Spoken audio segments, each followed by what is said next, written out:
ఏం పేరన్నా నీ పేరు? హర్యానాయకు. ఏ ఊరు మీది? మైసిగంటి గ్రామం, మండలము కడతాల్ మండలం. ఏం రకం వేసినావు నువ్వు? గట్టి చెప్పు. సిరి సంపద వేసినావు. ఎన్ని ఎకరాలు వేసినావు?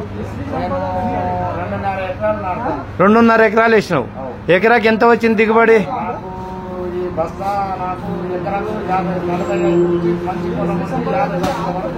నీకు ఎంత వచ్చింది? 50 బస్తాలు. ఒక బస్తా ఎంత దూగింది?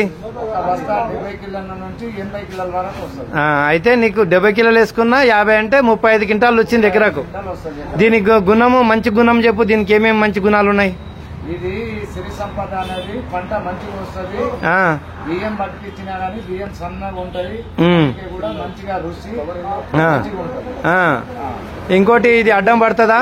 అడ్డం పడదు, పెరుగుతుందా? 100% పెరగదు, మామూలుగా పెరుగుతుంది చేను. గాలి వచ్చినా వాన వచ్చినా కానీ కింద పడదు. అయితే ఈ బియ్యం పట్టించుకున్నావా నువ్వు? బియ్యం పట్టించినా నేను 3 సంవత్సరాల నుంచి ఇదే వేస్తున్నాను. మంచిగా రుచి ఉందా? రుచి ఉంది. మళ్ళీ ఈసారి వేస్తున్నావా? తీసుకుంటుండ్రు. మంచిగా చెప్తున్నావా ఇది బాగుందని? ఇది ఎక్కడ తెచ్చినావు? ఇప్పుడు సీడ్స్, అంజనీ సీడ్స్ అంటే కడతాల్లో తెచ్చావు. Okay okay okay.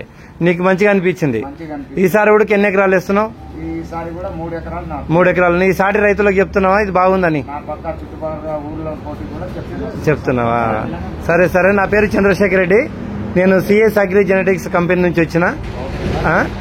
మీరు ఈ విత్తనాన్ని వేసి మంచి దిగుబడులు సాధించి 10 మంది రైతు సోదరులకు చెప్పాలని మీ యొక్క అభిప్రాయాన్ని, మీరు పండించిన రైతు కాబట్టి మీ యొక్క అభిప్రాయాన్ని సేకరించాలని వచ్చిన చెప్పిండ్రు. ఇంక మంచిగా పంట పండించి మంచి దిగుబడులు పొందుతారని ఆశిస్తున్నా. ఇంతటితోటి ధన్యవాదాలు. సరే సార్, మంచి.